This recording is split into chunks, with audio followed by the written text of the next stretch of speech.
qu'on dit à la télévision. Merci YouTube pour la liberté d'expression. C'est pas la vérité absolue, juste de l'info et de l'actu. Si t'as un doute sur le contenu, check les sources ou le nombre de vues. C'est pas la vérité absolue, juste de l'info et de l'actu. Si t'as un doute sur le contenu, check les sources ou le nombre de vues. Calme-toi Dimitri, la force tranquille, ça tape dans le mille. De midi à minuit, dégomme les mensonges comme des quilles. Depuis qu'il y a des séances publiques, je veux plus au cirque mais à l'hémicycle. Scandale politique et médiatique, pour rien rater il faut que tu cliques. Mec c'est Rémi, le meilleur du pire en ligne de mire. Aucun parti pris, que des avis bien réfléchis. Je suis encore bourré comme un Polac, donc je pensais voir Laurent Ournac. Je crois que je suis toujours à côté de la plaque, mais en politique je sais qui est le crack. Ouais je sais qui est le crack. Juste milieu. Je crois que je sais qui est le crack. Ça lit des kilomètres de presse pour faire un résumé express. Ça charbonne comme un chinois avec la qualité d'un bavarois. On sera en retraite après notre mort, on sera bouffé par l'inflation. Dans le doute je vais voter Voldemort pour les prochaines élections. Passe de la country à la drill sans transition. C'était pas une bonne idée de me confier cette mission. Si t'aimes pas, dégoûte pas les autres. C'est pas moi qui le dis, moi je suis le roi des pauvres. Pour réfléchir, j'ai qu'un euro, non, moi je tomberai pas dans la fraude. Je le prononce Fröhliches-Mittel, comme Angela Merkel. Désolé, je fais ce que je peux, je trouve ma répartie chez Lidl. Des enquêtes exceptionnelles, pas de langue de bois et de l'humour. La revue, c'est juste mensuel, les vidéos, c'est juste tous les jours. Ouais, c'est juste tous les jours. Juste milieu. Regarde ça tous les jours. Juste milieu. Désolé pour mon manque de répartie. Je sais même pas ce que je débite. C'est dur la géopolitique. Ou un peu comme ma République. Ma République, non? C'est dur la République quand même, non? Ouais? Non? Ah non, c'est mou, non? Ouais, les mecs se font chier, on dirait un peu. Ouais, c'est un peu mou. Enfin, ça dépend dans quel pays. Ouais. Bah, j'y connais pas grand chose, moi. Et c'est quoi une démocratie déjà?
Ça tourne en boucle comme BFM, t'existes plus comme REM. Tout est en grève comme RER, ça capte partout comme France Inter. Faut pas croire tout ce qu'on dit à la télévision. Merci YouTube pour la liberté d'expression. C'est pas la vérité absolue, juste de l'info et de l'actu. Si t'as un doute sur le contenu, check les sources ou le nombre de vues. C'est pas la vérité absolue, juste de l'info et de l'actu. Si t'as un doute sur le contenu, check les sources ou le nombre de vues. Calme-toi Dimitri, la force tranquille, ça tape dans le mille. De midi à minuit, dégomme les mensonges comme des quilles. Depuis qu'il y a des séances publiques, je veux plus au cirque mais à l'hémicycle. Scandale politique et médiatique, pour rien rater il faut que tu cliques. Mec c'est Rémi, le meilleur du pire en ligne de mire. Aucun parti pris, que des avis avis bien réfléchis. J'suis encore bourré comme un Polac, donc j'pensais voir Laurent Ournac. J'crois que j'suis toujours à côté de la plaque, mais en politique j'sais qui est le crack. Ouais, j'sais qui est le crack. Juste milieu.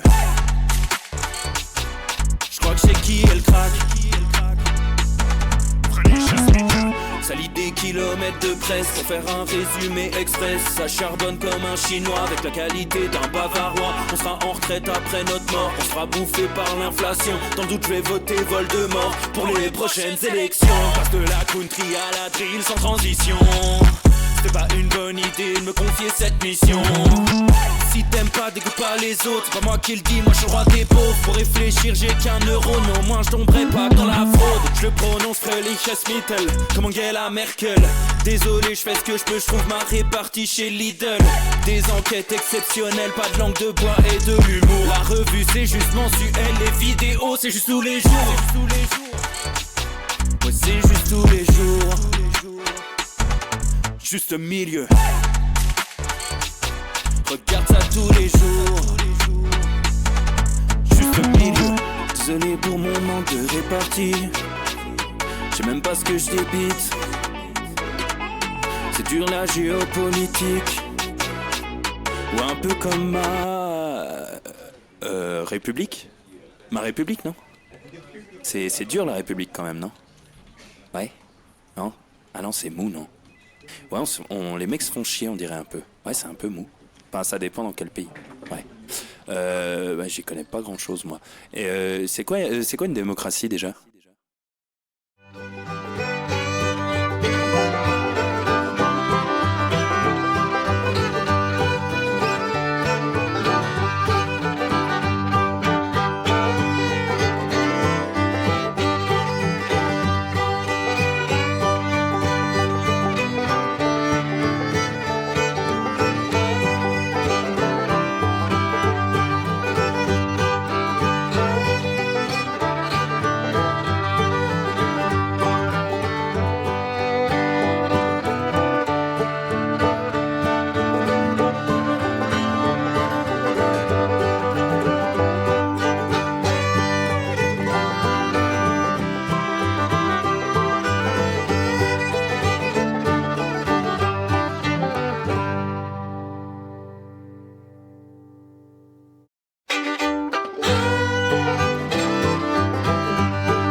Ça tourne en boucle comme BFM, t'existes plus comme REM. Tout est en grève comme RER, ça capte partout comme France Inter. Faut pas croire tout ce qu'on dit à la télévision. Merci YouTube pour la liberté d'expression. C'est pas la vérité absolue, juste de l'info et de l'actu. Si t'as un doute sur le contenu, check les sources ou le nombre de vues. C'est pas la vérité absolue, juste de l'info et de l'actu. Si t'as un doute sur le contenu, check les sources ou le nombre de vues. Calme-toi Dimitri, la force tranquille, ça tape dans le mille. De midi à minuit, dégomme les mensonges comme des quilles. Depuis qu'il y a des séances publiques, je veux plus au cirque mais à l'hémicycle. Scandale politique et médiatique, pour rien rater il faut que tu cliques. Mec c'est Rémi, le meilleur du pire en ligne de mire. Aucun parti pris, que des avis bien réfléchis. J'suis encore bourré comme un Polac, donc j'pensais voir Laurent Ournac. J'crois que j'suis toujours à côté de la plaque, mais en politique j'sais qui est le crack. Ouais j'sais qui est le crack. Juste milieu. J'crois que j'sais qui est le crack.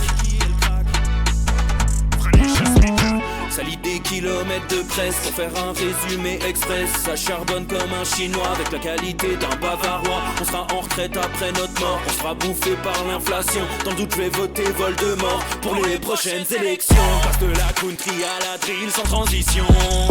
C'était pas une bonne idée de me confier cette mission.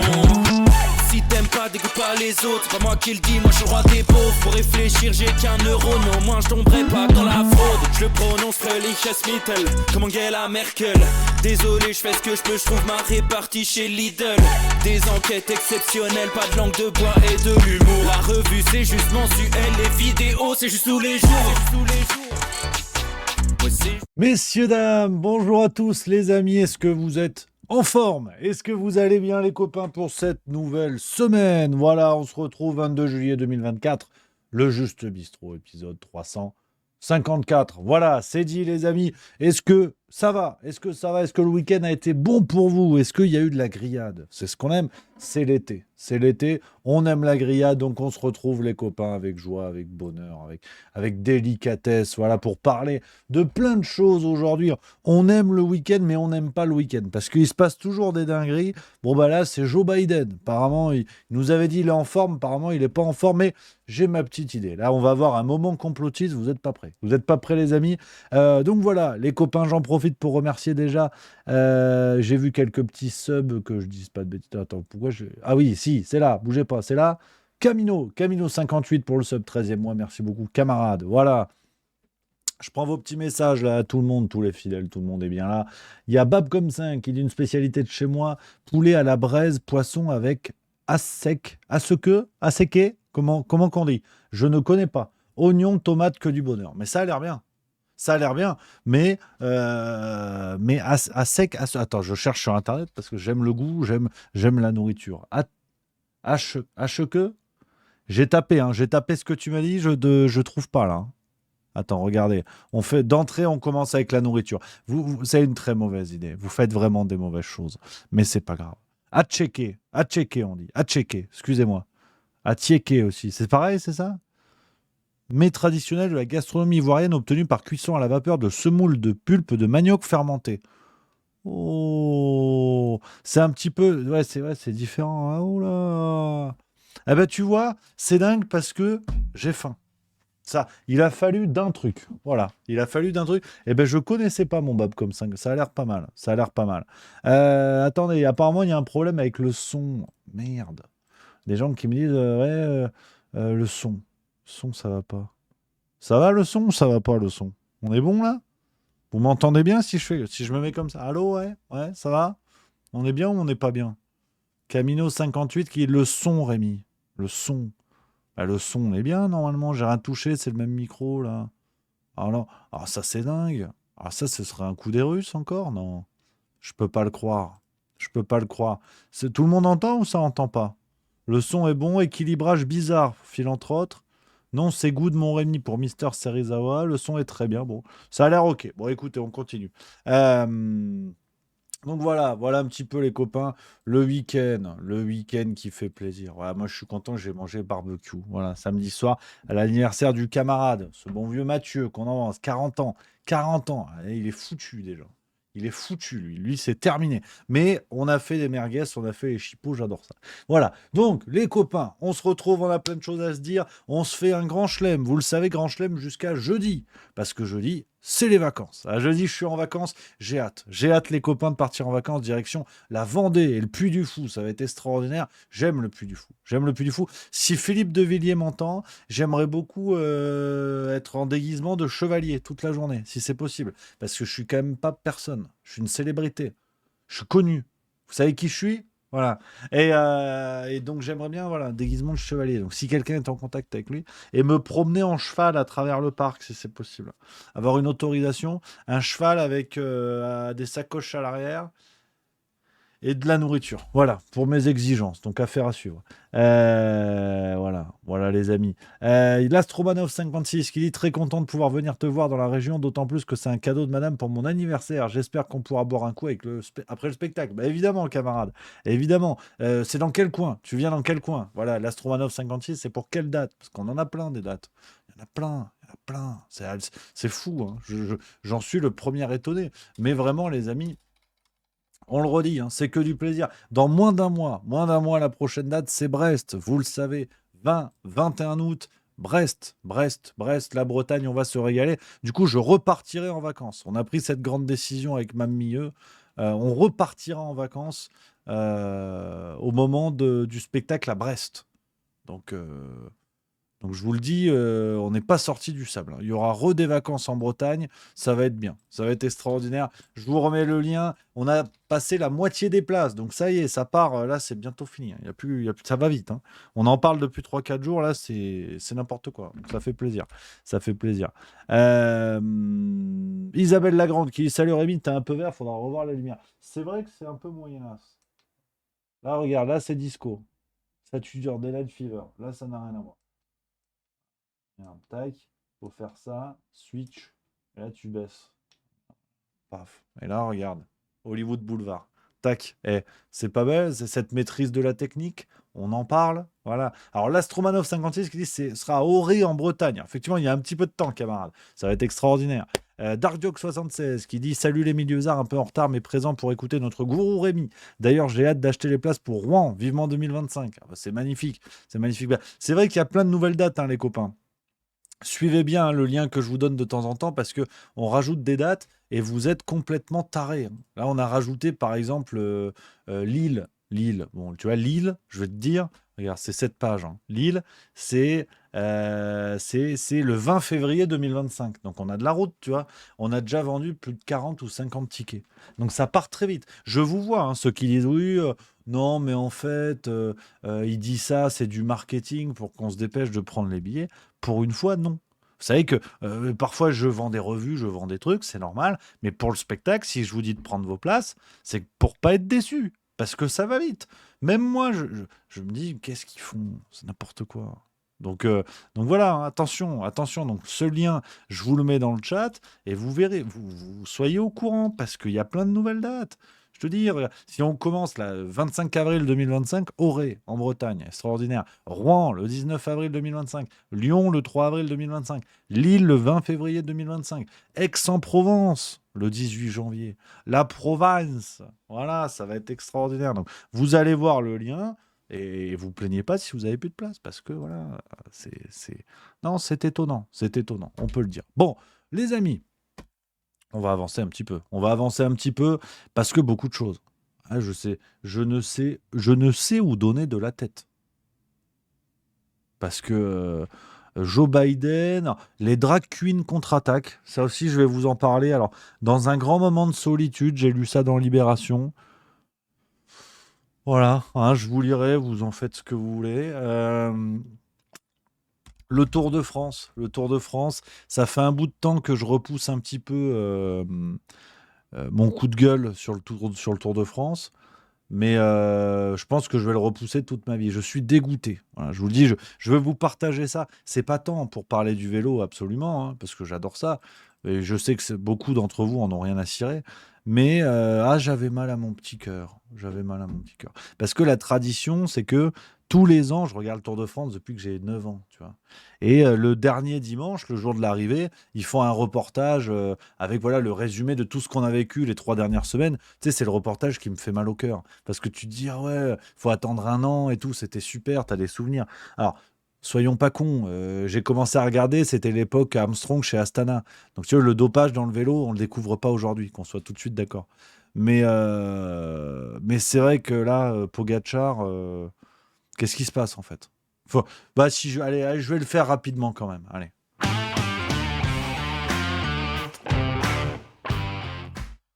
Voilà, c'est un délire. C'est un délire. Alors, pour vous dire un petit peu le truc, les amis, Tadej Pogacar, il a gagné.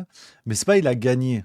C'est il a gagné. Mais vraiment, hein, je vais vous montrer le classement général du Tour de France, donc qui est arrivé hier du côté de Nice, parce que JO oblige, ils n'ont pas pu le faire arriver comme d'hab à Paris. Bon, regardez la gueule du classement général. Normalement, ça c'est le tableau des départs dans une gare où tu as des écarts de plusieurs minutes, voire plusieurs dizaines, tu vois. Le deuxième, à savoir Jonas Vingegaard, qui lui-même fait l'objet de nombreux soupçons. Et deuxième au classement général à 6 minutes 17. Voilà, hein. Le quatrième, Joao Almeida, est à 19 minutes. Il est quatrième, le gars. Bon.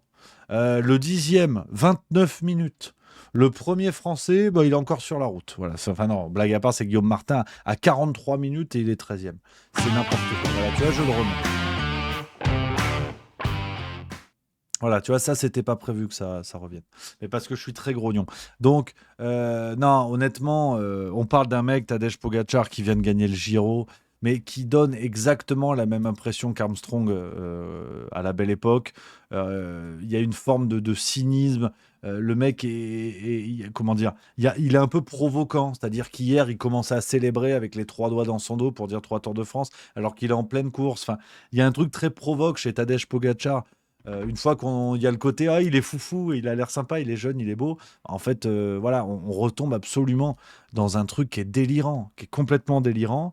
Et c'est vrai que, tu sais, je me sens, comment dire, je sais pas, c'est pas une question de se sentir trahi, on s'en fout. Effectivement, la question du dopage dans le vélo, c'est pas la découverte du siècle, euh, mais on rentre vraiment dans la même impression que la politique, tu vois. Il y a eu des salauds, il y a des salauds, mais c'est de pire en pire. Et là, Pogacar, voilà, la question qui se pose aujourd'hui, c'est quel est le dopage utilisé? À la limite, c'est ce qui est passionnant. C'est ce qui est passionnant. Quelle est la technique de dopage utilisée? Parce que le PO, à mon avis, c'est la biocope par rapport à ce qu'ils doivent se mettre, soit dans le vélo, si on parle de dopage mécanique, soit dans les veines, ce qui m'étonnerait, ou alors on parle clairement de dopage ADN, c'est aussi de dopage génétique, c'est aussi possible, on en parlait, hein, de l'ARN messager récemment. C'est un délire. Et le problème, c'est que vous tombez dans une forme d'omerta plus ridicule que jamais. Vous avez des articles dans l'équipe qui te disent non, non, mais il y a des gens qui doutent. Ils sont à deux doigts de te parler de complotisme, évidemment, tu vois. Il y a des gens qui doutent, machin et tout. Rappelons juste que l'équipe, le journal L'équipe est détenu par la société Amaury Sport Organisation, qui est également la société qui détient, organise le Tour de France. Donc, si vous voulez, vous avez une forme d'omerta qui est absolument ridicule et qui fait qu'aujourd'hui, c'est plus du vélo, c'est de la Formule 1, quoi. Regardez, je vous lis ça, après on passe à autre chose, parce qu'il y a d'autres sujets, je sais que ça passionne pas tout le monde vélo, mais je vous partage ça parce que j'adore ça, je suis passionné, donc je vous partage ma passion. C'est un bistrot, ici. Regardez, Romain Bardet dans l'équipe d'aujourd'hui. Donc Romain Bardet, le champion français, c'était son dernier Tour de France, euh, qui nous dit... C'est l'un des Tours de France les plus durs que j'ai couru. Donc c'est un coureur pro, hein, qui vient de prendre sa retraite, qui a fait plusieurs Tours de France, qui connaît, hein. Il était deuxième de la Coupe du Monde en 2018. Regardez son palmarès. Deuxième du Tour de France en 2016. Donc il sait de quoi il parle, tu vois. Euh, les allures sont incroyables. Les tempos n'ont rien à voir avec mes grandes années. Il y a 40 watts de plus sur une heure, c'est-à-dire 10% plus rapide. Samedi, juste par curiosité, je me suis calé dans les roues de Tadej Pogacar et Jonas Vingegaard quand ils sont revenus sur nous. Et c'est le même constat, c'est impressionnant. On est vraiment entré dans une nouvelle ère. Quand je vois le niveau des 11 premiers du général, c'est monumental. Ça va trop vite. Voilà. C'est un professionnel, hein, qui te dit ça. Parce que si moi je te dis ça, bon, on est d'accord, tu vois. Là, il se passe vraiment quelque chose dans le vélo que je trouve extraordinaire parce que autant je veux bien croire que on n'est plus à l'heure du dopage sauvage à la Armstrong où ça se foutait des intraveineuses dans les chambres d'hôtel, mais je suis très curieux de savoir où on en est. Je suis très très curieux de savoir où on en est parce que on est vraiment en plus en termes de justification, mais dans un truc, mais les gens qui te disent ah ouais, mais en fait, c'est pas possible qu'il soit dopé, c'est la nutrition. Ouais, j'ai entendu, c'est la nutrition. Parce que c'est vrai qu'avant, ils mangeaient de la raclette, à même le cadre. Ils n'avaient pas pensé qu'en mangeant une banane le matin, ils allaient faire ce genre de performance. Donc non, non, ça me rend dingue. Et puis, on en revient toujours. Alors, je me mets dans le thème parce que je vous en ai parlé la semaine dernière. Demain, c'est interview avec Romain Molina, hein, son nouveau bouquin, Le Livre Noir des Jeux Olympiques. J'ai hâte d'être demain, hein, on va se régaler. J'adore Romain Molina. Donc, ça va être un plaisir de le recevoir. La vidéo sortira vendredi, jour du début des JO, évidemment. Et donc, voilà, ça va être intéressant de comparer avec ce qui se fait dans le monde de l'olympisme. Mais voilà, ce que je trouve passionnant, c'est que voilà, le monde du cyclisme n'a absolument pas chassé ses démons. Mais on retombe, ouais, dans des dynamiques assez folles. Enfin bon, bref, voilà. Voilà les amis. Oui, effectivement, il y a Marcel The Rock qui rappelle ça. Je l'ai appris dans l'équipe, tu vois, je ne savais même pas. Maintenant, les coureurs respirent du monoxyde de carbone parce que ça augmente les performances. Bon, alors pourquoi pas, hein? Bon, voilà, Hein, maintenant, tu sniffes l'épée de Lance Armstrong, tu fais le Tour de France en 3 heures. Enfin, je sais plus quelle est la technique. Mais voilà, ça va être passionnant, à mon avis. On n'est pas au bout de nos surprises. Bref, on continue, les amis, avec alors un autre qui aurait peut-être dû se doper, effectivement. C'est Joe Biden. Allez, on y va sur Joe Biden. Mais d'abord, une petite séquence de transition, parce que je travaille mes transitions maintenant. J'essaie d'être professionnel. Euh, Vous avez peut-être vu passer ça sur BFM TV, un invité qui est venu désosser ce qui se passe, désosser la politique française concernant la question du monde de la santé. Et ça fait du bien. Comme quoi, je vous l'ai dit, il y a tout le temps de l'espoir. Il y a, même sur nos médias, même sur nos chaînes d'infos, on peut avoir droit à ce genre de séquence et ça fait du bien. Microsoft, de la même façon qu'avant ou après, Najat Vallaud-Belkacem a imposé Microsoft à l'éducation nationale. Il y a un problème de porosité entre Microsoft et les politiques français. Pardon, je vous dis n'importe quoi. C'est suite au bug de Microsoft. Je ne sais pas pourquoi j'avais noté n'importe quoi dans mon script. C'est par rapport au bug de Microsoft. Et regardez ce qu'il dit Fabrice Epelboin, enseignant à Sciences Po, qui va lâcher tous les dossiers qui fâchent. Et pourquoi, selon vous, ils ont imposé pour des raisons que je ne vais pas dire sur un plateau de télé. Mais toujours est-il que... La parole est libre ici. Hein. Non, pas vraiment. Pour des raisons politiques, pour des raisons d'influence, des raisons d'influence. On va dire pas des raisons de technologie. Non, pas du tout. Des raisons d'influence. Des raisons d'influence de la société Microsoft envers, dans un temps passé, le Parti socialiste et par la suite la République en marche, qui nous ont donné des scandales à répétition, que ce soit l'éducation nationale, l'implantation de Microsoft dans les armées, l'affaire Quant, l'affaire du Health Data Hub. Enfin, la plupart des grands scandales technologiques français sont liés à Microsoft d'une façon ou d'une autre.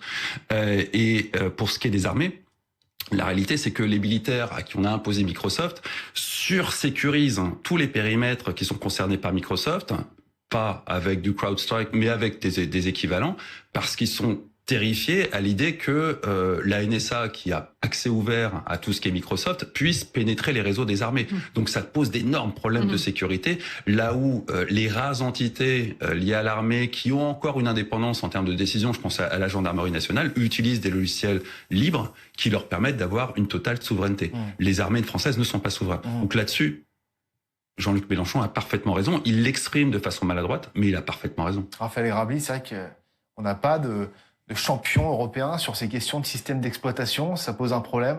Au niveau du très grand public, on n'en a pas. Ça pose problème, ça dépend effectivement. Parfois, quand il y a possibilité... Il y avait ce logiciel Pegasus aussi qui avait fait beaucoup parler. Alors ça, c'est encore autre chose. C'est encore autre chose. La Pegasus, c'est carrément du piratage d'iPhone, justement, qui permet, mais c'est extrêmement ciblé. Là, c'est du piratage qui coûte des dizaines de milliers de dollars pour espionner un téléphone en particulier. Et c'est un autre sujet, c'est vrai. Ça, c'est un autre sujet. Mais finalement, ce sujet de souveraineté, en fait, c'est même plus un sujet technique, effectivement. C'est un sujet qui est purement politique.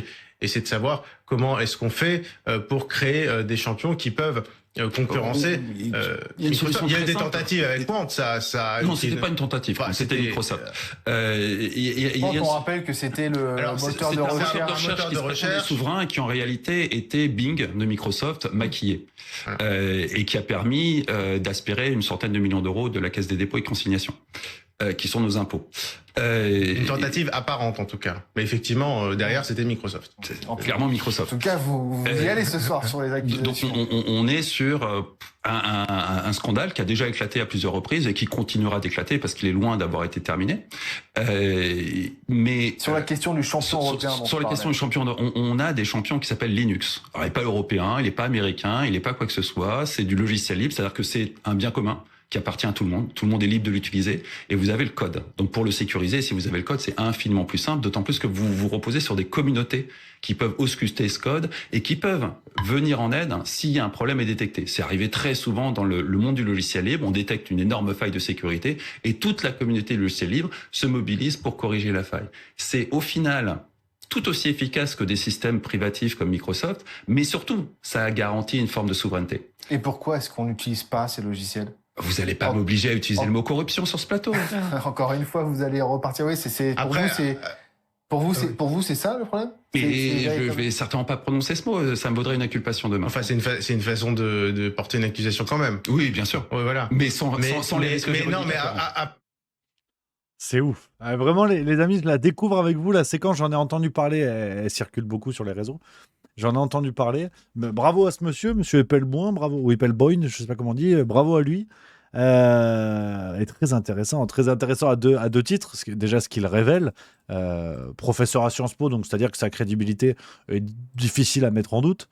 Et la réaction des journalistes de BFM TV, mais j'adore, quoi.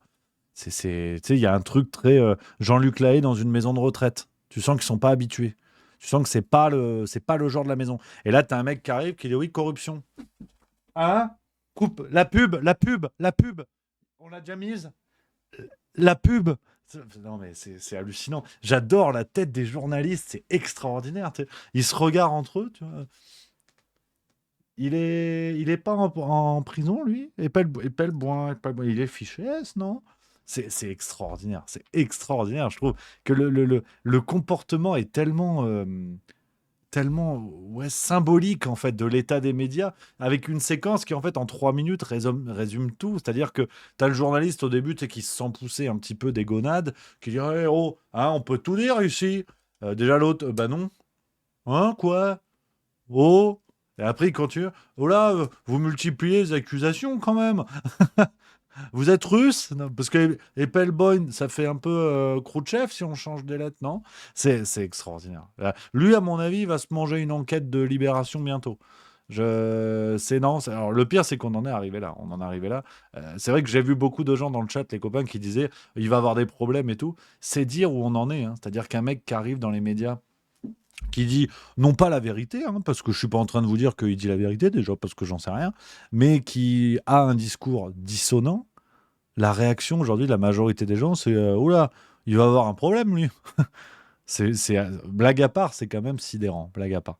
Mais, euh, mais bon, pourquoi pas, hein, pourquoi pas, hein. Moi je dis, faut s'habituer, parce que bon, tout part en bib et il faut garder la lucidité, il faut garder la tête froide.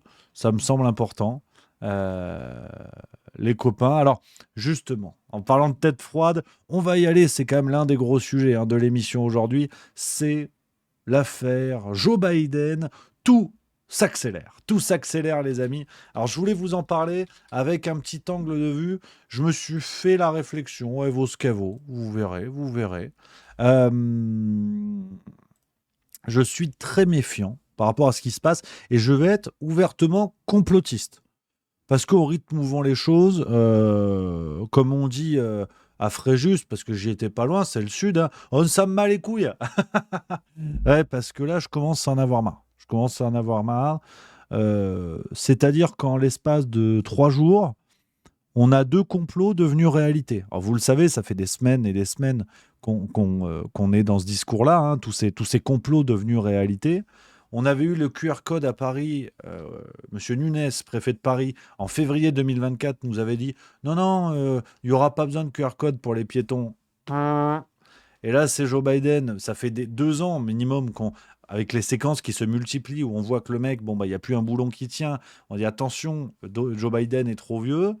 Ouais, non, mais en fait, vous inquiétez pas, il est en pleine forme. Le médecin de la Maison-Blanche l'a dit. Il se retire. Bon, ça lui fait déjà une première différence avec Dominique Strauss-Kahn. Mais le problème, c'est que on dit ça depuis des mois maintenant. Moi, je veux bien, hein, pas être complotiste, évidemment, hein, je veux bien. Hein. Mais au bout d'un moment, il va falloir qu'il fasse des efforts. Parce que ça commence à se voir que le fact-checking, mais plus largement le journalisme, parce que ce serait trop facile de taper tout le temps sur les mêmes, le journalisme est devenu une sorte de couvercle que l'on pose sur la casserole de l'eau des pâtes, et quand ça bout, on l'enlève. Bon, bah aujourd'hui, il y a des sujets, ça bout, on l'enlève. Donc peut-être que dans 6 mois, on a une photo officielle des testicules de Brigitte Macron. Et ils nous feront passer ça pour une évidence. Donc, si tu veux, moi, l'accusation en complotisme, je veux bien.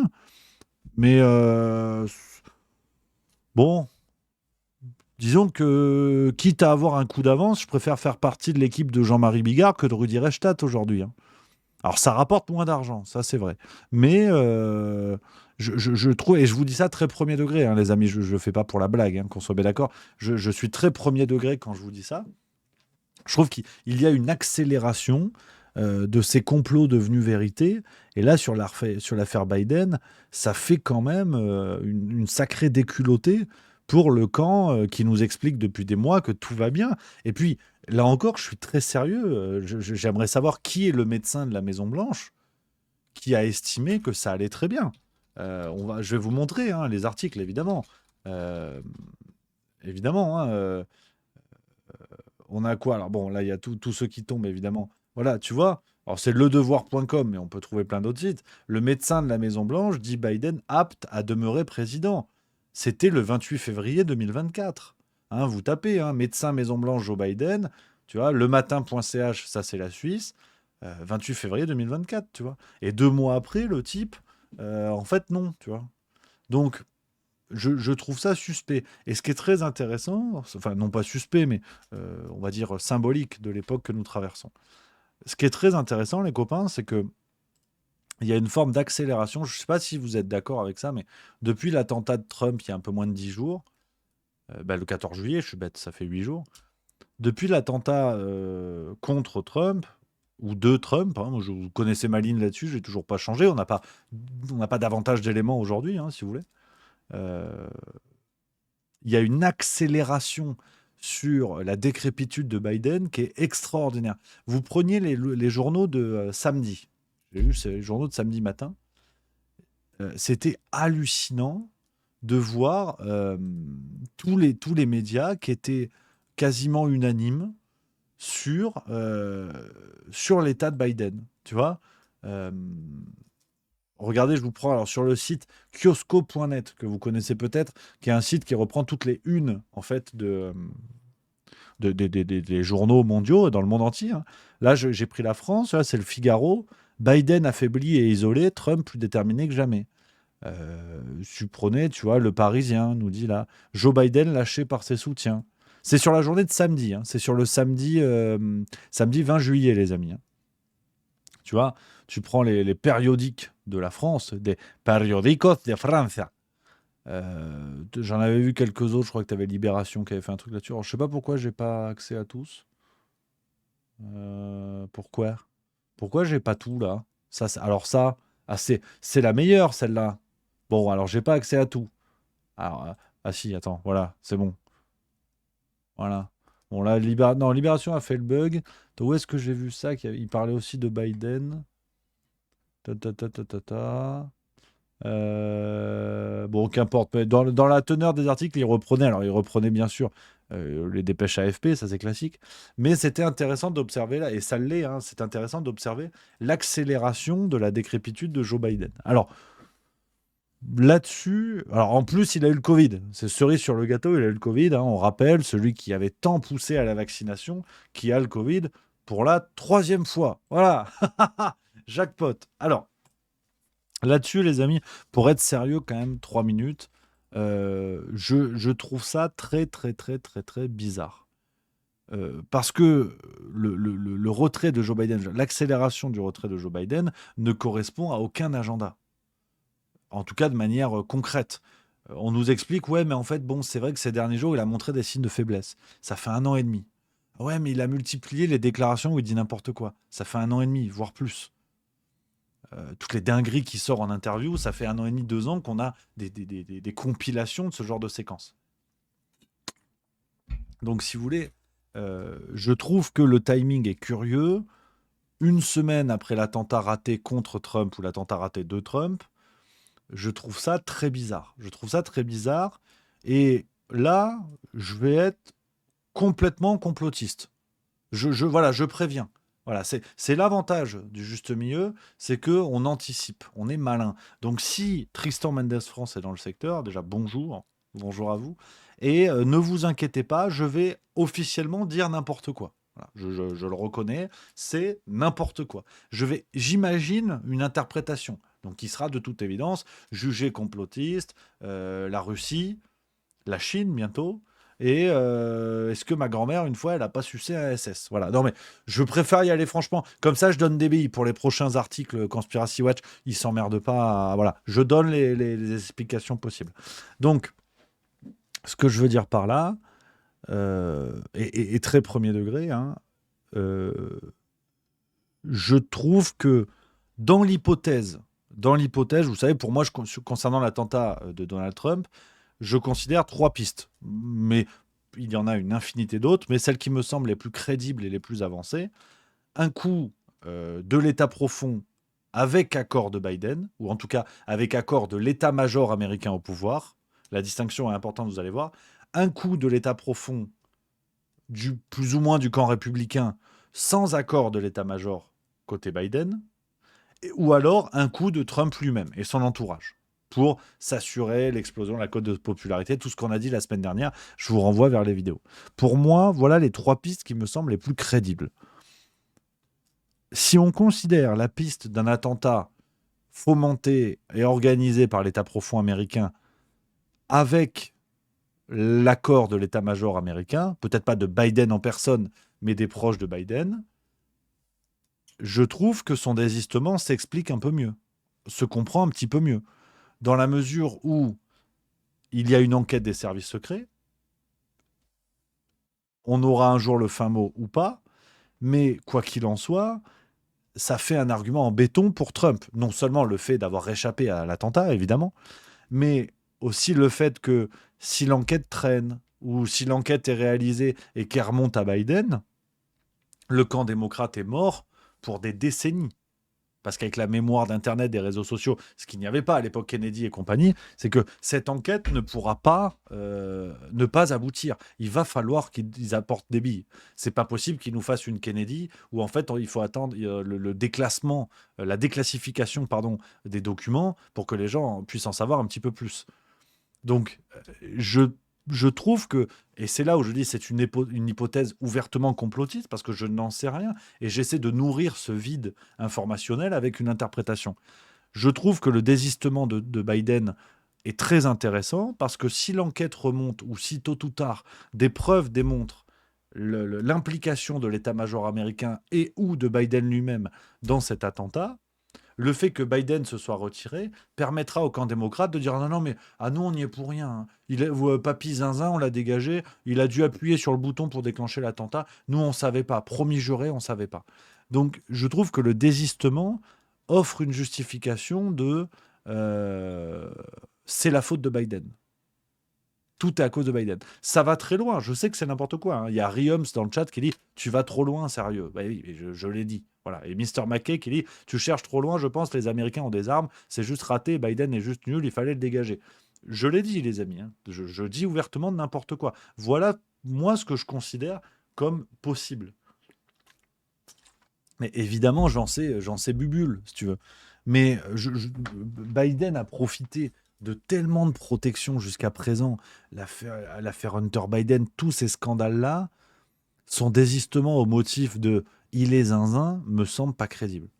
Et pour aller plus loin, donc pour être encore plus complotiste, j'ai pris le pari avec Mme Milleux hier, on en parlait, on papotait. Je pense que Biden ne passera pas septembre 2024. Il va claquer, parce que peut-être qu'il est réellement en très mauvais point, d'où le désistement, parce que bon, sur ce qu'on voit, le mec dit n'importe quoi et il a l'air sénile. Ça fait 2 ans que c'est le cas. Donc on ne le découvre pas, si vous voulez. Mais avec un Biden qui claque la justification des démocrates et de dire non seulement il a fait ça tout seul, avec quelques personnes autour de lui que l'on qualifiera de bouc émissaire, à qui on fera porter le chapeau, mais en plus, c'est quand même pas de bol, il est mort. Quand même pas de bol. Donc, c'est n'importe quoi, c'est complotiste, je le redis, parce qu'apparemment certains n'ont pas compris que si je vais trop loin, c'est volontaire, pour essayer de combler ce vide avec une interprétation qui vaut ce qu'elle vaut, et on connaît mes qualités de pronostic, il y a de fortes chances que ce soit n'importe quoi, mais elle me plaît bien cette hypothèse, parce qu'elle permettra vraiment quasiment de se laver les mains, quasiment. C'est la faute de Biden, l'état-major de Biden, il est mort ou il a dégagé. Merci, au revoir, à dégager x12. Donc, voilà, enregistrez la vidéo. Si c'est ça, bon, je suis clairement un génie. Si c'est pas ça, bon, j'aurais testé quelque chose. Mais je trouve que le désistement de Biden est beaucoup trop rapide. C'est trop tout d'un coup. C'est-à-dire qu'en 4 jours, le système médiatique international découvre que le mec est vieux, qu'il est sénile, qu'il dit n'importe quoi, Et en plus, il a le Covid, et en plus, les soutiens le lâchent. Non, mais attendez. Enfin, c'est trop tout d'un coup. Depuis l'attentat contre Trump, tout s'est accéléré là-dessus sur des éléments qui sont les mêmes qu'avant. Le camp démocrate se pose des questions sur Biden depuis plusieurs mois en arrière. Donc, je trouve que ça ne tient pas la route. Ça ne tient pas la route une seule seconde. Et l'attentat autour de Donald Trump doit quand même nous faire réfléchir. Parce qu'il va falloir, et ça je pense que les soutiens de Trump, on peut compter sur eux, il va falloir un jour que l'on ait le fin mot de cette histoire-là. Ils pourront pas faire comme le reste, comme le Covid-19, bon bah on sait pas, un pangolin, une pizza décongelée, on sait pas. Donc c'est pas possible, c'est pas possible. Donc je trouve que je trouve ça très intéressant. Je trouve ça très intéressant. Et les cartes de Claudia qui dit, alors je prends vos messages, hein, les amis. Il y a les cartes de Claudia qui dit son désistement est normal, c'était attendu. Oui, effectivement, non mais c'est là où le désistement n'est pas surprenant, mais c'est le changement de discours. Je vous ai montré les articles. En février dernier, le médecin de la Maison-Blanche nous dit que tout va bien. Enfin, le médecin de la Maison-Blanche, ou dans ce cas-là, c'est le professeur Strauss de H, quoi, le médecin. Février, c'est il y a 5 mois, hein, même pas. Hein. Donc c'est là où je trouve que c'est suspect. Après, peut-être que voilà, des gériatres viendront nous expliquer sur BFM que si, en 5 mois, il peut y avoir complètement une décrépitude absolue. J'en sais rien, mais je trouve que là, avec l'attentat de Trump, tout est tellement dingue aux États-Unis, ça va à une vitesse folle que c'est difficile d'y voir clair, c'est difficile d'analyser quelque chose, et même pour les élections qui arrivent. Hein. Quel est le meilleur candidat pour les démocrates? Alors, tout le monde parle aujourd'hui de Kamala Harris. Kamala Harris, dans les sondages aux États-Unis, vous prenez quelques articles qui en ont parlé en France, elle est derrière Michelle Obama hein, en termes de cote de popularité. Donc, les démocrates savent qu'ils envoient une pompe à vélo. Donc, et là, il faudrait reconstruire toute l'image de Kamala Harris et qui nous explique d'ici 2 mois qu'en fait, c'est l'héritière de Martin Luther King. Tu vois. Bon. Je sais pas. Kamala Harris, c'est Marlène Schiappa qui mange des hot dogs. Hein. Elle est nulle. Hein. Elle est là depuis 60 ans. Enfin, elle a 60 ans aujourd'hui, donc elle est un petit peu plus vieille que Marlène Schiappa. Mais il y a plein de dossiers qui remontent sur elle aujourd'hui, sur son passif, ses relations amoureuses, tous ces trucs-là. C'est pas beau. Hein. Et s'ils arrivent à nous faire gober en 2-3 mois que, en fait, c'est Barack Obama, bravo. Hein. Donc, voilà un petit peu, les amis. Je trouve que ce désistement est curieux, ça m'interpelle. Et j'ai un peu hâte d'en savoir plus. Anarchy08 qui dit après Rémi, il faut se méfier des incompétents. On a vu le résultat en France. Ça, c'est pas faux. Paysannerie qui dit elle a écrit des bouquins, Kamala, pas à ma connaissance. Mais peut-être qu'elle nous a fait The Good Girls, Don't, Aval. Je sais pas comment on dit avaler en anglais, mais les filles bien n'avalent pas, c'est le titre français. Donc après Sex, Hot Neighborhood. Non, Sex, Lyings and Hot Neighborhoods. Sexe, mensonge et banlieue chaude. Voilà, Swallow, avalé apparemment. Putain, vous êtes fort en anglais, vous. Comme la chanson de Lady Gaga. I'm a swallow, I'm gonna swallow now. Ah, c'est les vacances, j'ai l'esprit guitare, j'ai l'esprit feu de camp, là. Là, c'est la chanson. Lady Gaga et l'autre, quoi. Non, Star is Born. Sympa, le film. Sympa, Star is Born. Sympa. Mais avec Joe Biden, Star is pas born. Hein. Là, c'est terminé. Hein. Star is soon dead. Hein. Parce que là, apparemment, il est plus tout frais. Donc, affaire à suivre. Affaire à suivre, les amis. Voilà ce que je voulais vous dire sur Joe Biden. Et on finit avec une analyse, hein, parce que, évidemment, le système médiatique s'emballe. Et on a eu droit à l'analyse de Thomas Negaroff en sa qualité de Thomas Negaroff, qui nous a dit ça sur France Inter. Si c'est Kamala Harris, j'ai hâte de voir les débats entre Kamala Harris et Donald Trump. Kamala Harris est une très très bonne débattrice, juriste, procureur général de Californie. Et à nouveau, Donald Trump va se retrouver face à un juge. Mais là, ça sera un juge plus difficile et surtout sous l'œil des millions d'Américains. Et elle l'attend au tournant, elle est très très dure. Justement, sur ce profil, c'est une femme métisse, Oui. d'origine jamaïcaine et indienne, qui se présente comme une femme noire, américaine. Oui. Ancienne procureure, vous l'avez dit, donc il va recentrer les débats sur les déboires judiciaires de Trump, qui attend notamment un jugement au mois de septembre dans l'affaire Stormy Daniels. Elle est aussi une grande défenseur du droit à l'avortement, qui est attaqué par les républicains. Tout cela, ça en fait aussi un profil difficile pour Donald Trump. Oui, moi je pense que c'est la pire des candidates pour Donald Trump. Autant Joe Biden était le meilleur des candidats parce que, et il le rappelait il y a un instant, le duel présidentiel c'est toujours un corps à corps.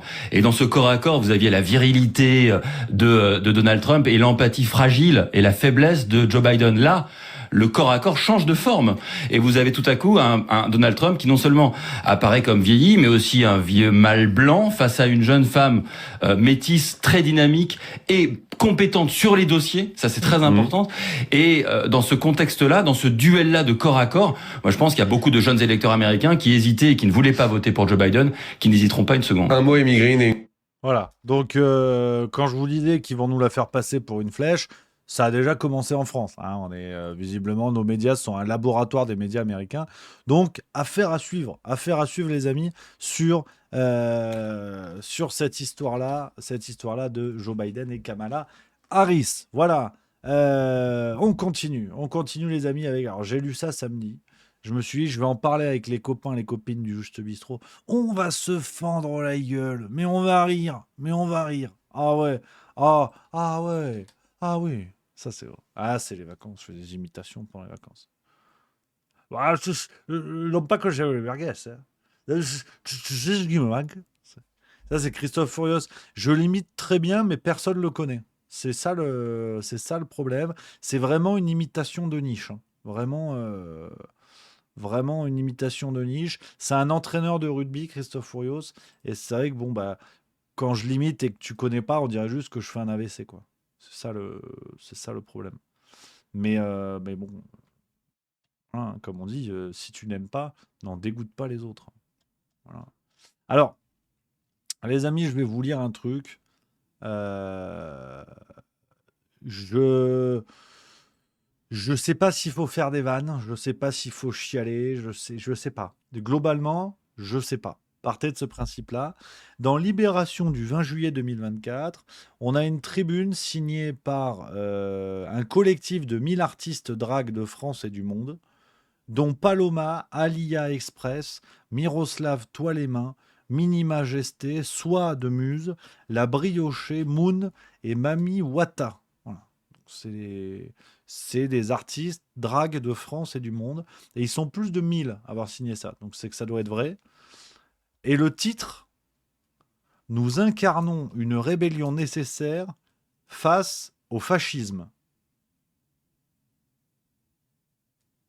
Voilà, donc c'est le titre de la tribune.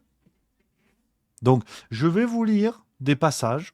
Je ne commenterai pas, je vous dis, vous faites ce que vous voulez avec ça. Mais j'ai pas tout compris. Voilà, j'ai quelques petits morceaux choisis et vous allez me dire. Pour la visibilité et les droits des personnes LGBTQIA+, entre parenthèses lesbiennes, gays, bi, trans, queer, intersexes, asexuels et plus, ce mécanisme de riposte réac est similaire car nos combats sont intrinsèquement liés. Depuis 2 ans, les artistes drag, en particulier les queens, sont de plus en plus connus en France grâce à l'arrivée de la série télévisée de la franchise américaine Drag Race sur le service public. Mais cette visibilité est un outil à double tranchant. Avec cette hype, nous avons gagné des alliés qui viennent voir nos spectacles, certes, mais nous avons aussi été jetés en pâture à la haine de l'extrême droite.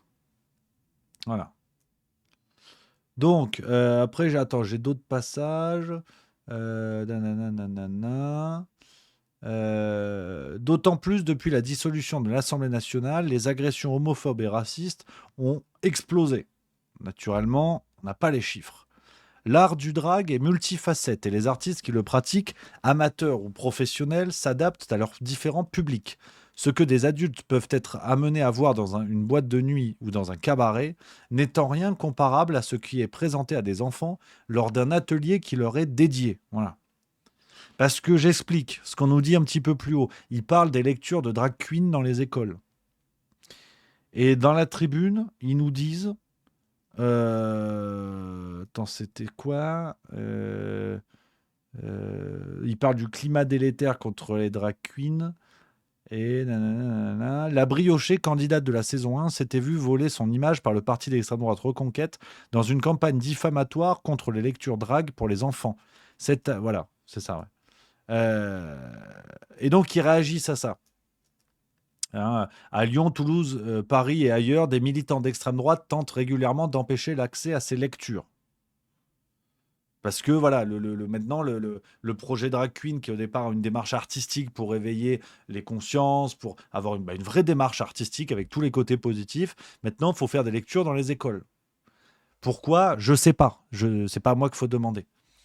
Et je vous lis la justification de pourquoi il faut laisser les drag queens faire des lectures dans les écoles. Je vous lis la tribune, c'est là. C'est à partir de là. Je vais vous lire ce qui est écrit. Moi, je n'ai pas compris. Posons-nous les bonnes questions. Qu'est-ce qui est plus traumatisant pour les enfants ? Une artiste habillée en princesse qui lit un conte promouvant la bienveillance ou des personnes qui hurlent à l'extérieur de la bibliothèque ? Ces mêmes individus sont-ils aussi zélés pour protéger les enfants dans les églises ou les centres aérés ? Manifestement non, bien que les chiffres soient aberrants. 216 000 victimes d'abus sexuels par des clercs recensés ces 70 dernières années et plus de 265 cas d'agression signalés en 2021-2022 dans des colonies de vacances. Il a bon dos l'intérêt supérieur de l'enfant. Depuis 2012, la Manif pour tous, LMPT, aujourd'hui habilement renommée Syndicat de la famille, nous l'a déjà servi à toutes les sauces pour dissimuler son homophobie, traumatisant toute une génération d'enfants cuir avec la complicité des médias. En manque de chiffon rouge à agiter, la droite et son extrême adorent nous rendre responsables de la fin de la civilisation, sans surprise. Donc, là, les amis, et je vous parle sérieusement, sans blague, sans ironie, parce que ça me fait pas du tout rire, j'ai pas compris. Dans cette tribune, on défend l'intérêt des lectures faites par des drag queens dans les écoles, en disant ouais, mais en fait, ceux qui s'en prennent à nous ne dénoncent pas le fait des agressions sexuelles de gosses dans l'église ces dernières décennies, et pareil avec les agressions dans les colonies de vacances. Donc en fait, ça va. Donc j'ai pas compris. Pour défendre une cause que tu prétends bonne, te comparer à la réalité criminelle dans d'autres domaines, je suis pas certain que ce soit le meilleur argument. Sincèrement, les amis, je n'ai pas compris la justification. C'est-à-dire, on a le droit de faire des lectures dans les écoles parce qu'en fait, il y a des curés qui abusent sexuellement des gosses ces dernières décennies. Donc, du coup, ça va, en fait. Je n'ai pas compris. Honnêtement, les copains, je ne comprends pas. À quel moment, pour défendre la lecture des drag queens dans l'école, tu justifies ça en disant « Oui, mais bon, ceux qui s'en prennent à nous, ils ont qu'à dénoncer pour l'instant les abus sexuels dans l'église. » Ah bon ? D'accord. Donc, je sais pas. Voilà, c'était dans Libération. Je peux pas vous en dire davantage. Je ne sais pas. Je ne comprends pas ce que ça veut dire par là. Mais bon, pourquoi pas, hein. Pourquoi pas, hein. Et je vous lis le passage, c'est à la fin aussi. Hein. Tenter de faire croire à un public mal informé que des enfants vont vouloir transitionner après avoir vu des drag queens à la télévision est d'un niveau d'absurde que nous n'égalerons jamais dans nos performances, même en essayant très fort. C'est en tout cas ce que prétend une des autrices du brûlot transphobe Transmania. Cette même polémiste a accusé les drag queens de faire du woman face, un cruel manque de culture et de décence lorsque l'on connaît l'histoire de la pratique raciste qu'est le blackface, grimage, et du rôle qu'a le drag dans les luttes politiques queer et féministes. Voilà, donc moi je sais pas. Je vous lis. Apparemment, voilà, parce que c'est vrai que la réflexion qui est levée, tu vois, ça me fait bailler. La réflexion qui est levée, elle est intéressante. Hein. Un homme qui se déguise en femme, est-ce qu'on peut parler de woman face, tout comme on parlerait de blackface quand un blanc se déguise en noir, tu vois. prendre les atours de quelqu'un pour mieux s'en moquer, pour mieux les exagérer, c'est insultant, quelle que soit la personne moquée, tu vois. Et je trouve ça intéressant le parallèle. Mais là, ça n'a rien à voir. C'est absurde, ils ont dit. Ils ont dit c'est absurde. Mais par contre, ils expliquent toujours pas l'intérêt des lectures drag queen dans les écoles. Toujours pas. Toujours pas, toujours pas. Parce que enfin, je veux dire, on parle de lecture devant des individus en pleine construction. C'est toujours un petit peu pareil. Hein. Des individus en pleine construction qui sont dans une période de la vie où certains te disent, moi j'ai envie d'être une princesse ou un chevalier ou un dragon. Et c'est normal parce qu'on est enfant. Et on poursuit des rêves. Et à ce moment-là, c'est possible. Malheureusement, ça se perd quand on est adulte. Enfin, visiblement, non. Mais quand on est enfant, bah, effectivement, on cherche notre identité, on a envie de rêver, on rêve par rapport à ce qui nous entoure, les contes de fées, les dessins animés, les jouets, aujourd'hui les jeux vidéo. Donc voilà. Donc l'intérêt de faire des lectures de drag queen dans les écoles est bien évidemment un intérêt de prosélytisme, un intérêt de propagande. Mais c'est la même chose que personne ne hurle. C'est la même chose quand on apprend l'histoire de France.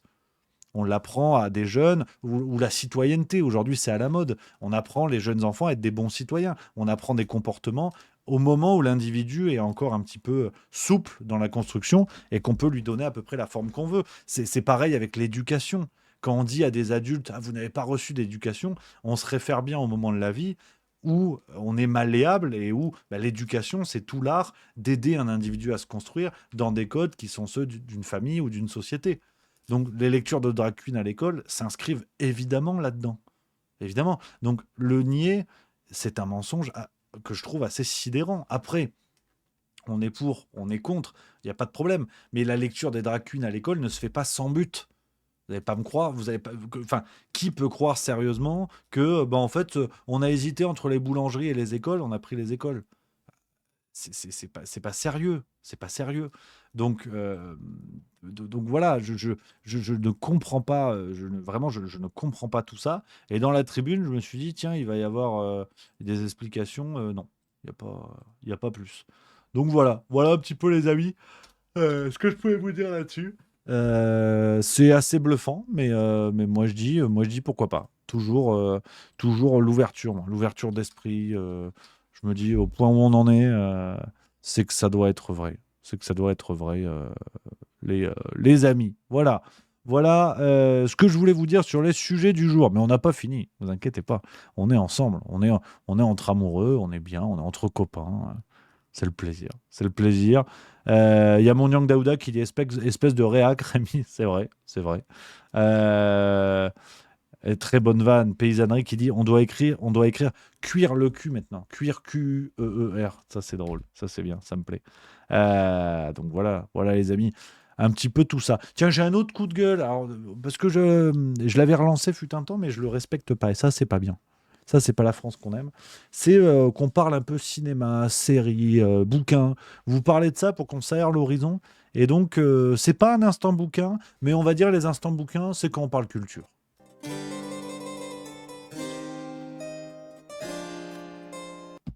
Voilà, je voulais vous parler de ça aujourd'hui, les copains. C'est The Boys. The Boys, est-ce que vous connaissez The Boys, la série The Boys, les amis? Je peux vous montrer la bande-annonce de la saison 1, que tout le monde comprenne l'idée générale. Et je voulais vous parler de ça parce que je suis à la fois très heureux, à la fois très déçu, malheureusement. Donc je vais vous montrer voilà, la bande-annonce de la saison 1. Faible en alcool. Là, on est à la saison 4 aujourd'hui, donc je vais essayer de pas spoiler pour ceux qui veulent le regarder. Je vous montre ça, et après on en papote, parce que c'est à la fois un coup de cœur, à la fois un coup de gueule, à la fois sur la série, mais à la fois sur l'air du temps, on va dire. L'idée générale, je crois qu'il n'y a pas besoin de vous résumer un petit peu le bazar, vous avez l'idée générale du truc. En gros, on est sur du Watchmen survitaminé, c'est-à-dire une série complètement remplie d'anti-héros.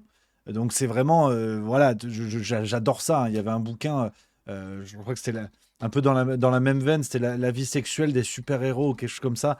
J'ai vu quelqu'un dans le chat qui me parlait d'une lecture sympa pour l'été. Bah, typiquement celle-là, la vie sexuelle des super-héros de Marco Mancassola, c'était génial. Ça posait la question de qu'est-ce que fait Superman en rentrant chez lui, quoi. Et je trouve que l'idée générale de l'anti-héros, c'est assez extraordinaire. De la vie privée des super-héros, c'est assez super. Et donc, The Boys, l'idée, c'est vraiment celle-là. C'est-à-dire, on est aux États-Unis, donc c'est très récent, hein, on n'est même pas dans la science-fiction la plus absolue. On est aux États-Unis et il y a toute une caste de super-héros qui sont là, mais qui vivent dans la société normale, quoi.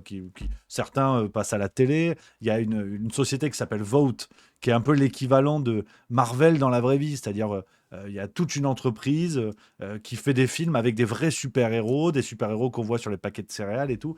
Donc je trouve ça assez génial. L'idée est assez géniale, c'est les super-héros sont dans notre monde, ils sont avec nous, ils existent, et puis ils aident la police, ou il y en a des un peu méchants, ou il y en a des machins, tu as toute une exploitation financière. Le concept est génial, vraiment l'idée de la série est géniale, et en face en face d'eux, bah, tu as des gens un peu normaux qui veulent casser la gueule aux super-héros parce qu'ils en ont marre. Et notamment, il y en a un, il a perdu l'amour de sa vie à cause d'un super-héros qui s'appelle A-Train, qui court très très vite. Son pouvoir, c'est de courir très très vite. Et un jour, en courant très très vite, il a complètement traversé la gonzesse d'un personnage qui s'appelle Yui, comme on a vu dans la bande-annonce. Donc, l'idée est vraiment super. Les acteurs sont au top du top, notamment celui qui fait le protecteur, qui est un peu, si vous voulez, qui est Superman, quoi, le super-héros. L'acteur s'appelle Anthony Starr, il est extraordinaire. Enfin, les acteurs sont top. Vraiment, saison 1, saison 2, c'était un coup de cœur. Pourtant, en série, je suis un peu une pompe à vélo et j'aime pas trop les séries de manière générale. Mais saison 1, saison 2, je me suis régalé. C'est accrocheur, on a envie de connaître la suite. L'idée de départ est géniale. D'un épisode à l'autre, on a envie de savoir ce qui va se passer. Après, c'est très gore et très vulgaire. C'est aussi sur la forme, on va dire, l'une des particularités de The Boys, c'est que c'est très, très gore, voire trop. Mais c'est gore un peu à la Kill Bill, si vous voulez. C'est-à-dire que c'est parfois volontairement excessif. Donc voilà, si vous aimez pas trop ces trucs-là, effectivement, je préviens, c'est gore, mais ils sont tellement dans l'excès que bon, au bout d'un moment, voilà, voilà, Palpitos nous dit dans le chat, il y a un côté cartoon gore. Effectivement, c'est ça, c'est ça.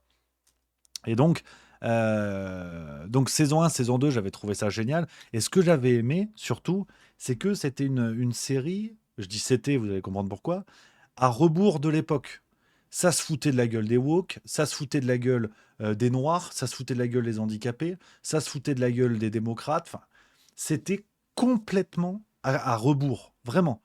Complètement à contre-emploi de tout ce qu'on peut voir dans les séries où, même aujourd'hui, quand ils refont Le Seigneur des Anneaux, il faut qu'il y ait un personnage qui soit noir ou qui soit asiate ou qui soit je sais pas quoi. Enfin, ça devient cliché, si vous voulez, de ce que les séries deviennent, où il y a un cahier des charges progressiste à mettre dedans, et c'est assez ridicule. Et pas que chez Netflix, hein, chez Amazon Prime, chez tout ce que vous voulez.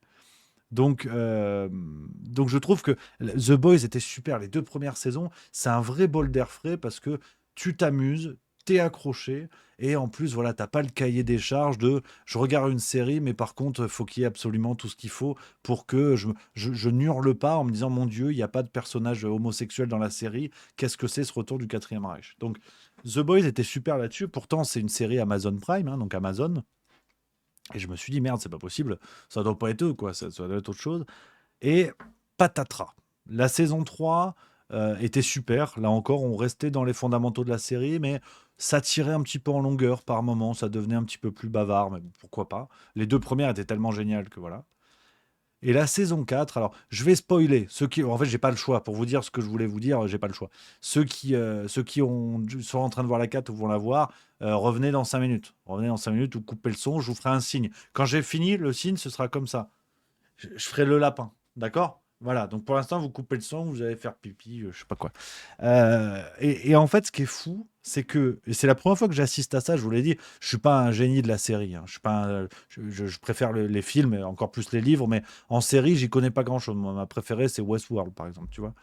Euh, et c'est la première fois que je vois une série devenir l'objet de ce qu'elle critiquait au début. C'est-à-dire que l'histoire continue. Alors, je spoilerai pas, je donnerai pas qui devient quoi, qui machin, qui bidule. Hein. Voilà, à la limite, non, voilà, je les rappelle les autres. Venez. En fait, j'ai compris. Je vais pas vous spoiler, mais je vais vous dire quand même ce que j'en pense parce que je suis intelligent. Donc, revenez. En gros, l'histoire suit son cours, les personnages évoluent, machin, bidule, ça, il n'y a pas de problème, je vous dirai rien. Mais la série est devenue tout à fait dans l'air du temps. On retrouve un cahier des charges euh, très contemporain, c'est-à-dire qu'ils nous ont mis, par exemple, il y a une histoire d'homosexualité qui sort de nulle part, qui ne sert à rien dans l'histoire, mais vraiment à rien. C'est juste pour avoir 3 scènes de baiser homosexuels et terminé. Donc vraiment, ça sert à rien. Il y a un personnage qui s'appelle Firecracker qui arrive, qui, euh, alors, on sait même pas vraiment si c'est un super-héros, on sait pas grand-chose d'elle en vérité, si ce n'est qu'elle est une sorte de gourou d'extrême droite qui s'adresse aux complotistes américains, et du coup, les complotistes en prennent pour leur grade. Alors qu'avant, les complotistes en prenaient pour leur grade, mais tout le monde mangeait, tout le monde. Et là, t'as une sorte de critique un peu béate, où tu dis, ouais, bon, et en fait, il y a que ça. Et la saison 4 est extrêmement bavard. Elle ne fait avancer en rien l'idée. Hein. Une saison 5 est déjà en production. Il faudra attendre 2026 pour avoir la saison 5 d'ailleurs.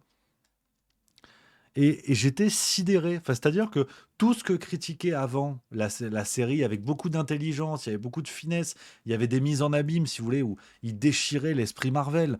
Tu vois, pour vous raconter dans la première saison, par exemple, donc on est dans le quotidien de Vault, qui est cette société dans laquelle travaillent vraiment des super-héros, et la société exploite l'image des super-héros, qui font leur boulot de super-héros, qui vont sauver la vie des gens dans la vraie vie, mais la société Vault fait également des films avec les super-héros pour faire un maximum de pognon. Donc il y a une critique absolument dingue de Marvel, tu vois, où tu vois les personnages qui, dans les films, donc les super-héros dans les films ont des super valeurs, ils sont tous humanistes, pro-LGBT, pro ce que tu veux, et tu as des scènes où la caméra se coupe et ils s'insultent de PD, ils s'insultent de tout ce que tu veux. Enfin, il y a un décalage où la série était très très très maligne. C'était super intelligent, tu vois. Et en fait, la saison 4 devient absolument ce qu'il critiquait au début. C'est que tu as une histoire homosexuelle qui ne sert à rien, où il n'y a même plus de second degré, il n'y a plus de finesse dans l'écriture, où tu comprends un peu pourquoi ils l'ont mis. Plus du tout, mais plus du tout. Sur la critique des complotistes, pareil. Enfin, c'est hallucinant, hallucinant. Et j'ai trouvé ça, mais complètement dingue, complètement ridicule. Et, euh, et donc voilà les amis, je voulais absolument vous parler de ça parce que, euh, parce que vraiment, je me suis régalé. Je vous invite à regarder les 2 premières saisons, non, les 3 premières saisons. Vous allez vous régaler. Il y a du rythme. Alors, je le redis, hein, c'est gore. Hein. Donc, si vous aimez pas trop le sang et tout, il y a des types qui se font séparer en deux. Tu vois. Mais vraiment, tu vois, tu prends un poisson pané. Bah, c'est un humain. Donc, je te laisse imaginer un peu le bordel. C'est un peu à la Deadpool, mais un peu plus énervé quand même. Et donc, voilà, j'ai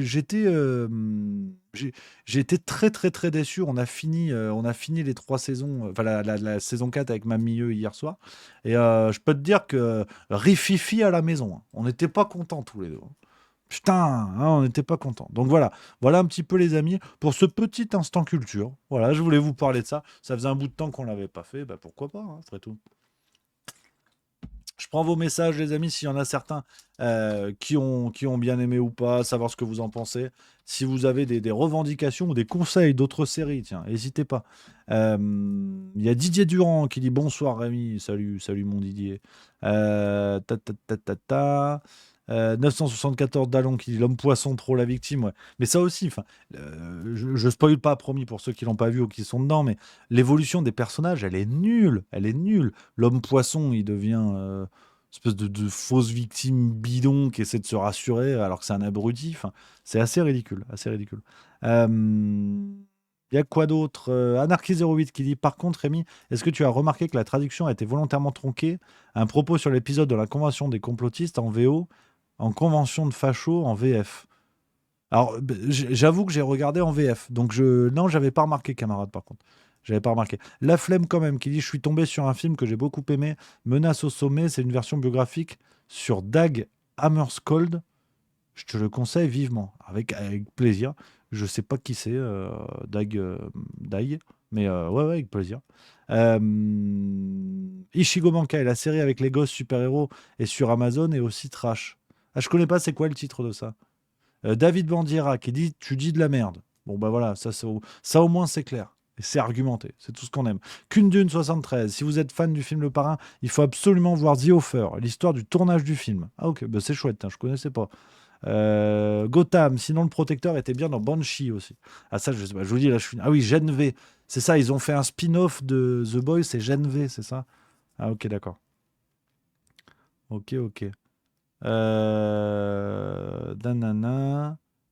Nanana. Twitch de Sam, j'ai pas vu, mais Jovanovic conseillait d'argent et de sang. Ok. Frejaok, t'as vu le spin-off de The Boys Gen V? Alors non, très honnêtement, j'ai découvert l'existence de ça il y a quelques jours en regardant des critiques là, de la saison 4 de The Boys. Captain Popcorn, j'aime bien sur YouTube Captain Popcorn. Et je connaissais pas, mais franchement, ça m'a pas du tout donné envie. Vraiment pas du tout. Donc, ok. Il y a Gurvak Sakapov qui dit What We Do in the Shadows pour ceux qui aiment l'humour anglais. Je connais pas non plus. Bon, bah c'est chouette, ça fait des belles choses. Ça fait des belles choses, les copains. Je crois qu'on est pas mal. Voilà un petit peu. Les amis, écoutez, je crois qu'on est pas mal, même pour ce soir, finalement. Hein, l'un dans l'autre, on n'est pas si mal.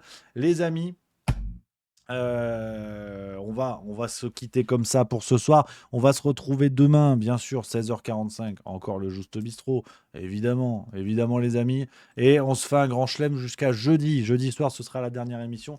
Car c'est les vacances. Car c'est les vacances, les amis. Donc voilà, on profite cette semaine et puis après, on va s'abandonner 10 jours et on se retrouvera. Voilà, les amis. Merci d'avoir été là ce soir. On se retrouve en pleine forme dès demain. Vive la rigolade et vive la France.